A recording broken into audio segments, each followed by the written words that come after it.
Vous écoutez Unique, le podcast maison de Piron Construction qui explore le concept d'unicité. Dans cette émission, découvrez comment des professionnels divers et variés interprètent la vision de leurs clients pour la rendre unique. Aujourd'hui, Louis Piron reçoit Nicolas Godard, directeur des agences immobilières Truss Real Estate. Piron, construction unique. Nicolas, bonjour. Bonjour. Bonjour, merci de me rejoindre dans Unique pour le deuxième épisode du podcast Maison de Piron Construction. Avec grand plaisir, merci de m'inviter. Avec plaisir. Donc, tu es directeur des agences Trustimo. Ouais. Tu es implanté à Chaumont-Gistoux, Gré-d'Oisseau. Je fais un peu tout le Brabant wallon, Bruxelles et début du Namurois. D'accord, oui, donc un rayon d'action assez large. Très large. Une bonne partie de la région wallonne. Oui. Oui, tu es accompagné d'une dizaine de collaborateurs, je pense. Pour j'ai ceci. 14 collaborateurs au total et un bureau de syndic depuis un an. Ah oui, Voilà. d'accord, oui, donc une deuxième activité complémentaire qui est... Bon, qui est dans la lignée du reste. On a voulu offrir un service un peu complet aux clients. Donc Une voilà. continuité même, pareil. Et apparemment, le syndic, c'est difficile d'en trouver. Donc... Oui, c'est un métier en pénurie, je crois que tu comprendras assez vite pourquoi. Je le comprends déjà, ça fait un an, j'ai déjà compris. Et donc, aujourd'hui, dans ce deuxième épisode de Unique, nous faisons un focus sur l'immobilier au sens large. Ok. Parce que l'on parle d'immobilier neuf ou d'immobilier existant, l'objectif reste toujours le même, offrir un décor, un logement aux familles dans lesquelles ils pourront écrire leur histoire. Et donc, oui, c'est deux activités complémentaires, même si l'approche est un petit peu différente. Tout à Dans la fait. construction, on imagine, on crée le décor pour son histoire. Dans l'existant, on s'inspire de ce décor pour la D'un continuer. vécu qu'il y a déjà et parfois d'une Tout à histoire fait. d'une maison. Donc c'est vrai, il y a une histoire qui se raconte avec une page blanche et d'autres où on a un passé qui définit un peu la ligne. Oui, et donc dans toute histoire, l'émotion occupe une place importante. On rationalise généralement par après. Oui. Et le ciment de l'émotion est souvent la confiance. La confiance envers ses interlocuteurs. Oui, ben c'est ça. En fait, ce qui se passe, c'est que nous, quand on rencontre la première fois les gens, c'est que de l'émotionnel. Hein. C'est très rarement quelque chose de calculé où ils ont réfléchi à tout, on va dire.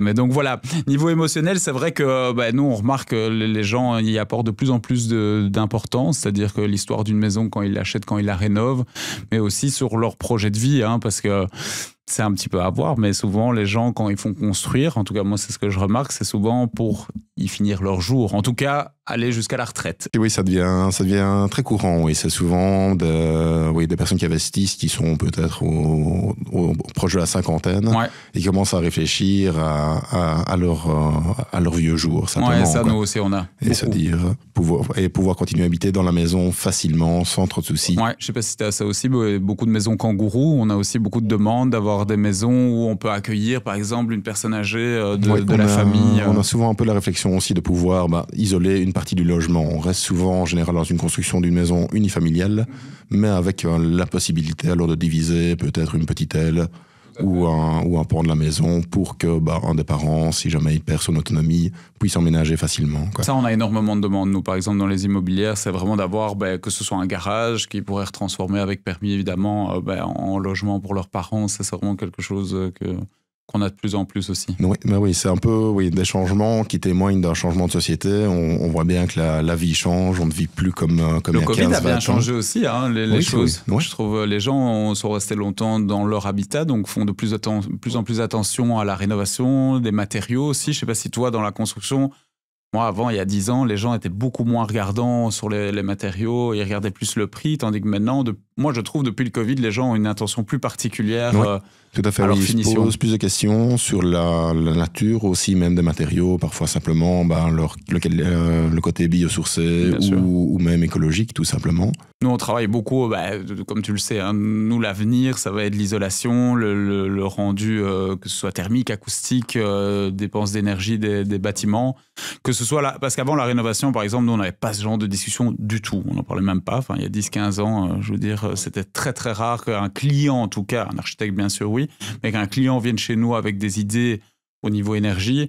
Ici, on est quand même dans un immobilier où je pense qu'ils annoncent 2035, on verra si c'est le cas, mais où on va devoir se remettre aux normes et à jour. Et pour les nouvelles constructions, nous, on ne vend plus de biens en neuf en tout cas, qui ne sont pas parfaits au niveau énergétique et pensés comme tu dis, Avant, on avait des gens qui venaient et qui... Voilà, il y a un isolant. Moi, j'ai de plus en plus de gens qui me demandent d'où ça vient, quelle est l'origine, est-ce que c'est naturel et oui, comment ça tient au fur et à mesure des années. Parce qu'on a connu aussi les premières isolations, mais accrochées dans la coulisse, mais qui glissaient au fur et à mesure des années et qui se tassaient dans le fond du mur. Quoi. La joie des ponts thermiques. Tout à fait, voilà, oui, c'est toute une réflexion. Même les toitures, hein, regarde, nous, on a un gros souci d'amiante. Hein, également. C'est vrai que en rénovation ou même en Flandre, déjà, ils sont déjà bien plus avancés. Le test d'amiante est obligatoire. En Wallonie, c'est sur la table. Oui, mais... s'il est décelé.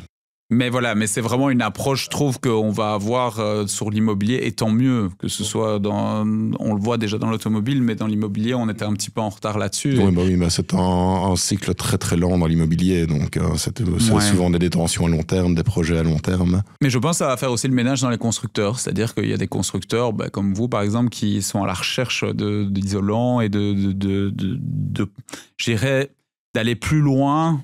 Que l'émotionnel, mais aussi d'aller dans la technique et d'aller dans la qualité plutôt que... On laisse l'émotionnel aux clients parce que ça leur appartient et nous, on apporte notre professionnalisme technique, donc une réflexion sur le matériau. Moi, l'émotionnel, je pense que sans ça, je ferais plus ce métier. Je sais pas toi. Oui, mais non, ça c'est clair que c'est le moteur principal. Voilà, la satisfaction du client, voilà, la première étape quand on présente le projet. C'est déjà un gage de satisfaction. Et la deuxième étape, à la fin du chantier, quand ils reçoivent leurs clés, qu'ils sont heureux, que tout s'est bien passé. Toi comme moi, on construit un peu leur vie. Hein. Tout à fait. Un bout de leur vie. Hein. Donc, quand j'ai vendu un terrain et puis que toi, tu arrives et ils construisent, c'est une grosse partie de leur vie donc on a entre les mains. Hein. Oui, c'est un des actes les plus importants dans une vie. L'achat d'une maison, ça influence. C'est la première source de dispute aussi. Aussi, oui. Avec les enfants. Et en annexe. On est dans mariage, enfant, déménagement et construction. Oui, c'est vrai que oui, parfois on sent que c'est parfois compliqué, mais bon, il trouve toujours une solution. Ça prend du temps. Et là aussi, parfois, on a un peu un rôle de médiation, de conseil, sans être médiateur conjugal. Mais moi, j'ai de plus en plus un rôle de psychologue, tu sais. Entre deux parties, il faut toujours l'acheteur, le vendeur, être un peu... faire la jonction entre les deux, trouver les intérêts communs. Et donc, voilà. Exactement. Et oui, c'est tout des signes d'une société qui est en changement. Et donc, on doit s'attendre également à des évolutions sur le marché immobilier. Je ne sais pas si toi, en termes de critères de recherche, par exemple, tu constates des évolutions ici sur les dernières années ou... Nous, on a ressenti, en tout cas, en termes d'évolution du marché, c'est cette recherche déjà de qualité. En fait, les gens ont des moteurs de recherche qui sont beaucoup plus faciles et donc sont beaucoup plus informés qu'il y a 20 ans quand j'ai commencé. Et donc, et c'est pas plus mal, hein, ils savent déjà ce qu'ils veulent, ils savent comparer les matériaux et les constructeurs comme toi, voilà. Et ça, c'est quelque chose qui a évolué dans le marché, c'est que les gens sont de plus en plus précis, pointilleux sur les finitions et les détails, et je pense que ça va pas aller en s'améliorant là-dessus. On a une société dans laquelle on a de moins en moins de temps et moins l'occasion, donc les choses doivent être bien faites directement. En fait, que ce soit l'agence immobilière, le constructeur, ce qu'on livre, les gens veulent que ce soit peut-être pas parfait, mais par contre, ils cherchent vraiment un service où ils ont un service personnalisé, c'est-à-dire qu'on vient chez eux quand il y a un problème, qu'on répare, qu'on trouve des solutions. Ça a beaucoup changé dans la recherche de constructeurs. Donc moi, j'ai souvent des gens qui recherchent des terrains et puis qui après me demandent des constructeurs à conseiller. Moi, je leur dis toujours, je ne vous conseille pas le moins cher. Ce que je vous conseille, c'est surtout le plus professionnel, celui qui a les meilleurs avis, celui qui vous écoute et où il y a aussi un feeling sur la pertinence de ce que vous recherchez. En tant que constructeur, on s'investit pendant le temps de développer, construire, pendant rapidement 2-3 ans avec le client. Et il y a donc toute une relation de confiance qui se crée, qui s'établit, qui se maintient aussi avec eux. Donc, bien sûr, le choix, le ressenti vis-à-vis de son constructeur est également un élément très important quand on fera un bout de chemin ensemble. Et c'est ça, ce qui a évolué, c'est qu'avant, on achetait un produit. Maintenant, on achète aussi l'expérience globale, je pense. Il y a une véritable attente au niveau du service, l'accompagnement, le conseil. On voit bien maintenant, la partie gestion de projet est beaucoup plus conséquente qu'il y a 10-15 ans. Et nous, on a vu aussi une évolution par rapport à il y a 10 ans. Je parle déjà comme un vieux, mais ça fait 20 ans que je fais ça.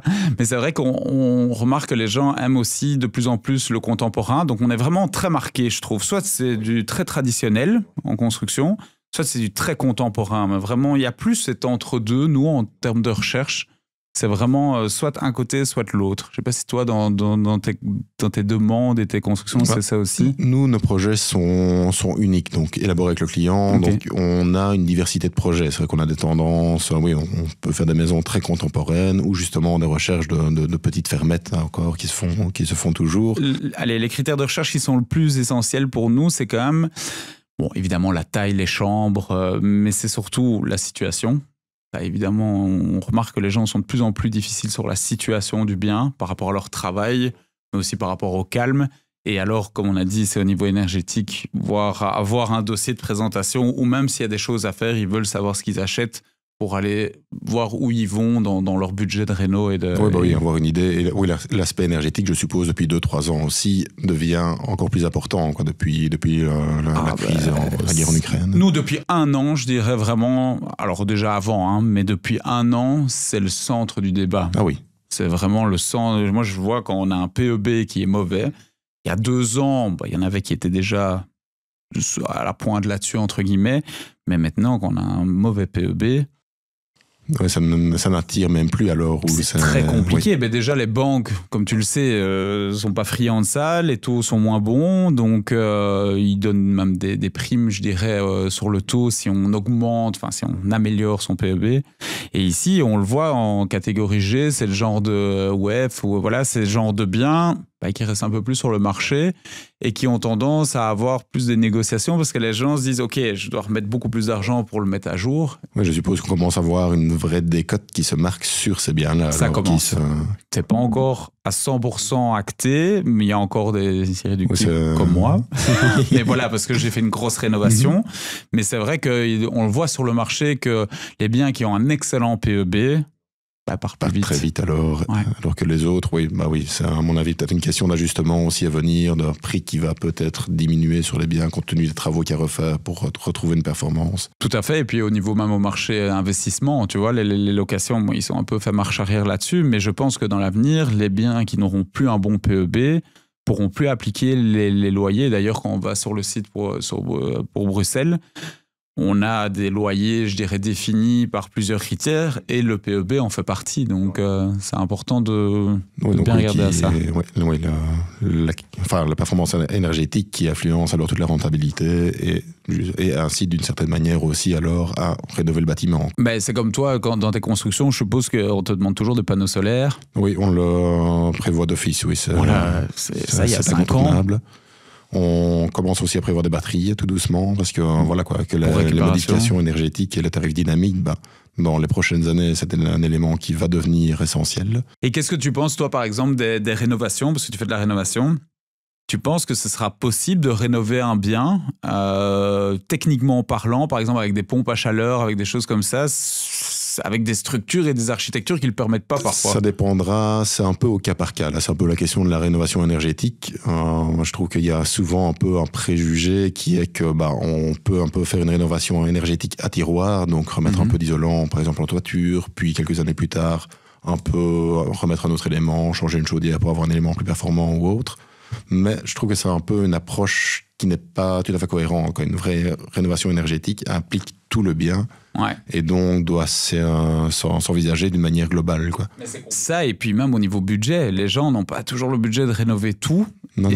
Nous, quand on en discute, par exemple en immobilier, c'est une vraie inquiétude des gens au quotidien, c'est de dire, OK, on veut mettre notre bien en 2035 en PEBC, même D, mais on n'a pas l'argent. Et les aides sont quand même...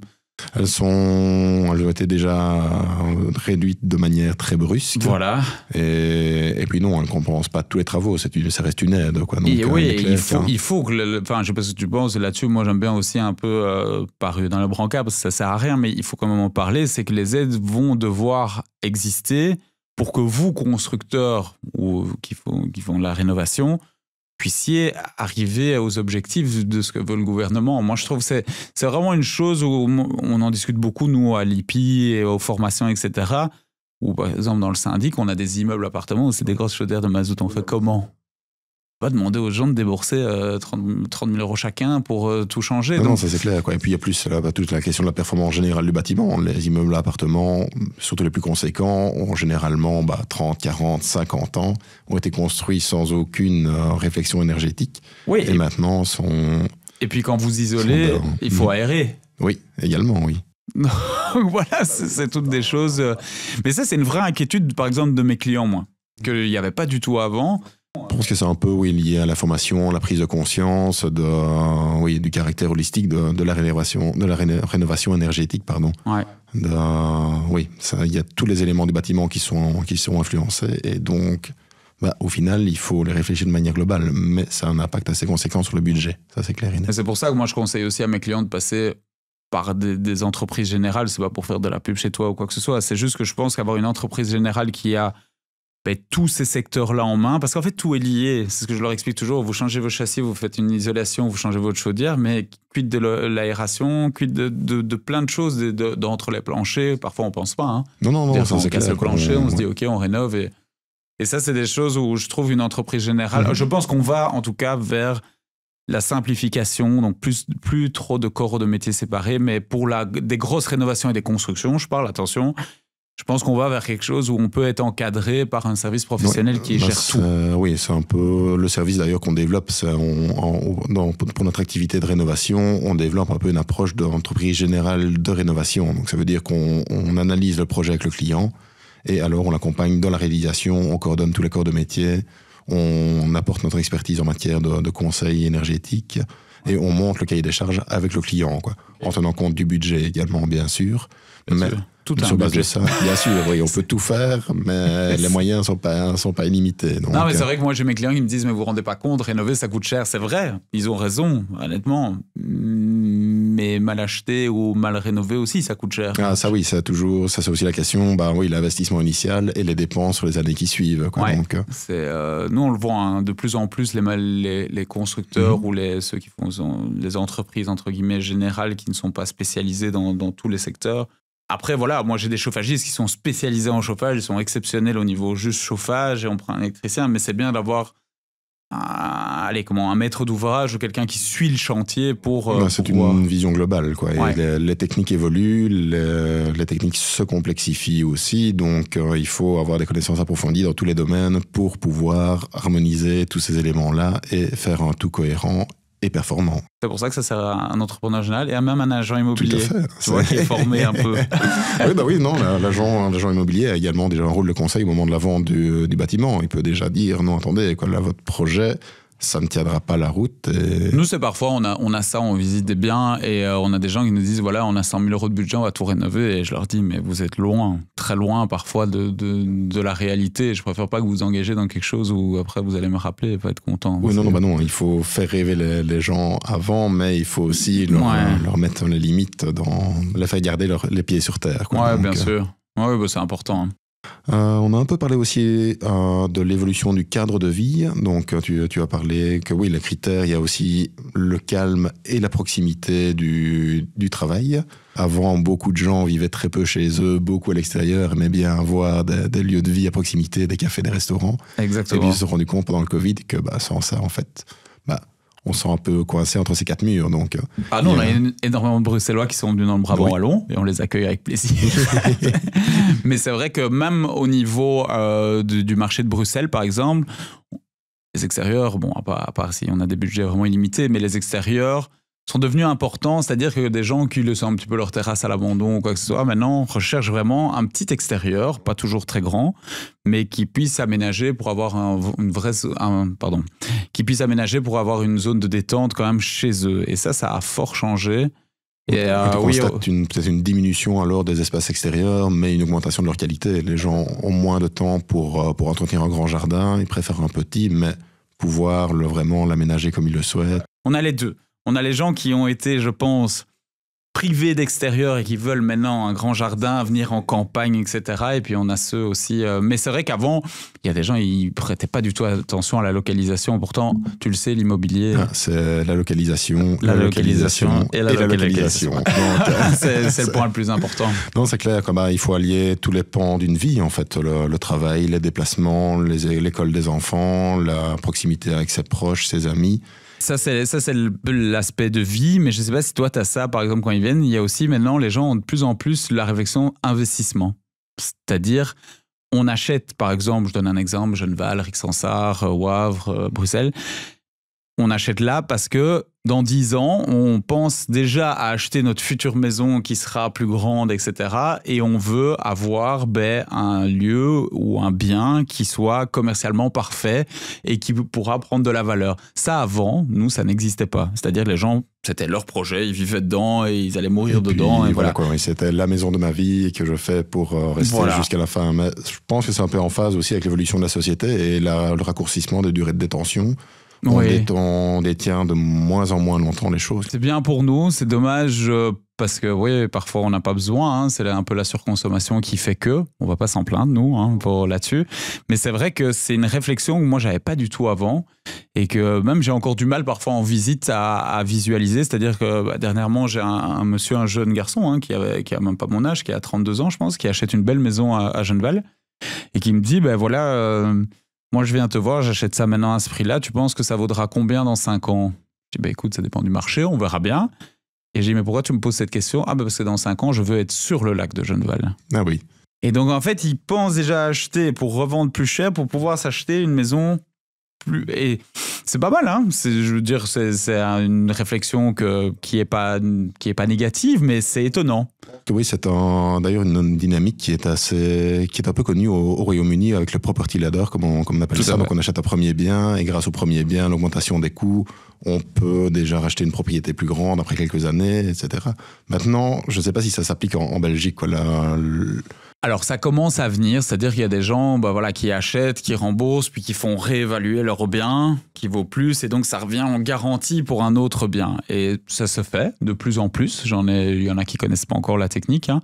Mais là c'est plus vraiment de se dire on achète, c'est sentimental, mais d'un autre côté on fait une bonne affaire. Voilà quoi, on rationalise un peu l'émotion, quoi. On essaie d'un peu combiner en se disant au cas où on ne perdra pas ou... Les gens veulent acheter sans perdre de l'argent. Et la chose magnifique avec l'immobilier, c'est qu'à part si on achète vraiment très très mal, si on le garde un peu sa maison, on gagne toujours de l'argent. Une question de temporalité, quoi. L'immobilier est quelque chose... Enfin, l'intérêt de l'immobilier est la détention longue aussi, quoi. Donc, c'est difficile de faire beaucoup de profit en peu de temps, à moins de retaper un taudis. Mais bon, dans ce cas-là, on investit aussi son temps dans les travaux. Donc...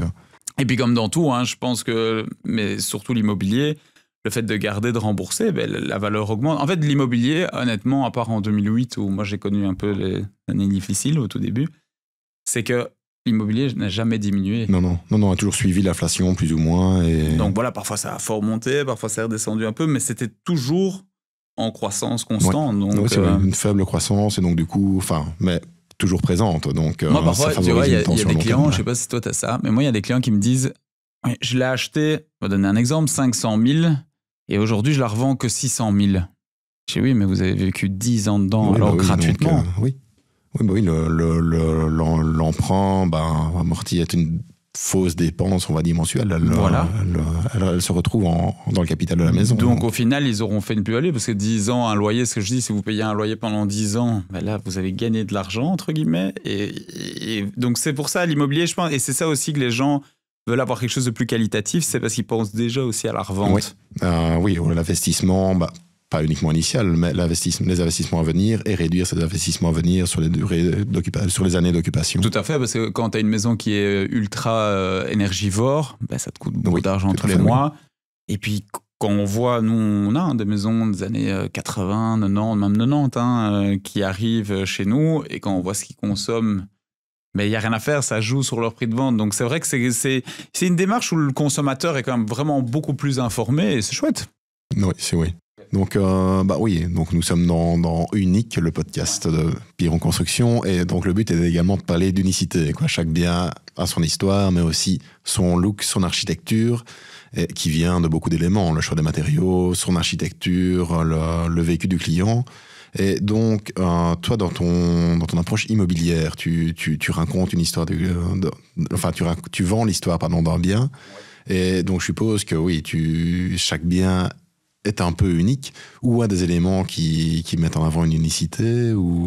Nous, le côté unique, c'est vraiment déjà le côté rare. Hein. Je ne veux pas te mentir.